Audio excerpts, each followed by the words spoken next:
The European Union and Turkey have agreed to review the way they manage migrants in an effort to settle a dispute that sent thousands of people to the Turkey-Greece border in hopes of reaching Europe.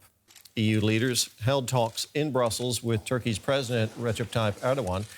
The head of the European Commission, Ursula von der Leyen, said the 2016 refugee agreement aimed at stemming the flow of migrants to Europe via Turkey was still valid. But Erdogan wants more help from Brussels for the 3.6 million Syrian migrants living in Turkish camps. Well, while the recent focus of the migration crisis has been the land border between Greece and Turkey, thousands of other migrants are living now in overcrowded camps on Greek islands. The German government says it wants to help Greece by taking up to 1,500 migrant children to other EU countries. Sick and defenseless. Of all the people filling the Greek refugee camps, the children perhaps suffer the most. But now some of them have a glimmer of hope. Germany wants to help. As Germans, we feel a sense of mutual responsibility for protecting these children, some of whom are ill, at risk, unaccompanied, or in a difficult situation and need our help. Greece can't deal with all of this without support. That's why Germany will play a fair part in a coalition of volunteers. Up to 1,500 children could be taken in by Europe in this way. Right now, they are stranded in refugee camps on the Greek Aegean islands.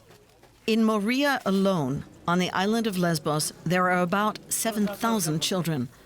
Many are there without their parents. Many are traumatized, psychologically and physically sick. At the moment, there is only a small team of doctors taking care of them. The German government wants to show its humanitarian side and help Greece get through this crisis. The Greek government is under a lot of pressure. Videos of life on the Greek-Turkish border are upsetting. Since the end of February, when Turkey opened the gates to Europe, tens of thousands of refugees have been making their way to Greece.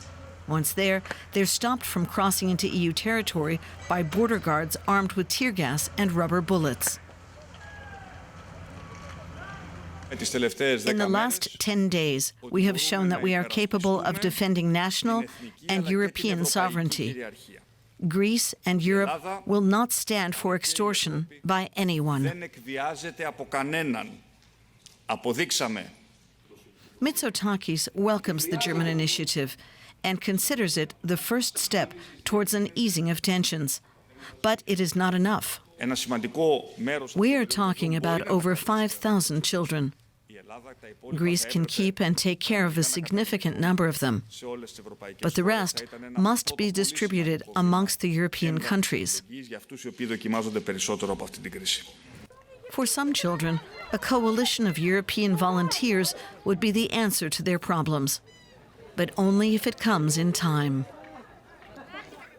Well, Brussels correspondent Marina Strauss is covering this story for us. Marina, tell us, are there any concrete plans to resettle the migrant children from those Greek camps?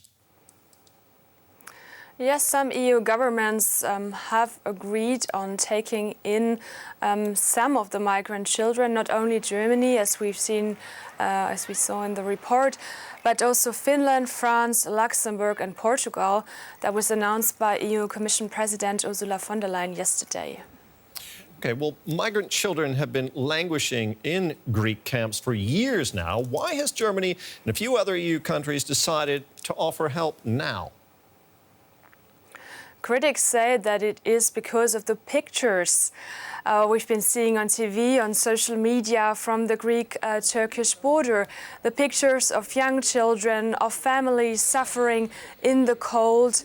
That has put public pressure, political pressure on some EU governments to act now. But we also have to say it's only some EU governments. We're talking about 5 countries out of 27 to act now. And it's the situation on the Greek island is nothing new. Multiple media outlets have reported from there, including us, and have shown that the situation there is really bad, especially for young children. Helping those children from Lesbos and Chios may be a welcome step, but it doesn't bring Europe any closer to agreeing a common policy for addressing the larger migration issue, does it? What we've been hearing, not only now in the last couple of days, but also in the last couple of years, is that the EU has to protect its external EU borders. That doesn't only come from EU top officials, but also from many member states, especially those who have EU external borders. So this seems to be the most important topic that the EU has chosen to put forward. But there's still no common strategy on how to deal with migration to Europe. For example, there's no mechanism on how to distribute migrants among EU member states, and that is mostly due to the fact that some countries, for example Hungary and also Poland, are not willing to take in any migrants at all. So, of course, countries with EU external borders, like Greece, like Italy, like Bulgaria, for example, have to share the burden. Marina, thank you very much. That was DW correspondent Marina Strauss there in Brussels.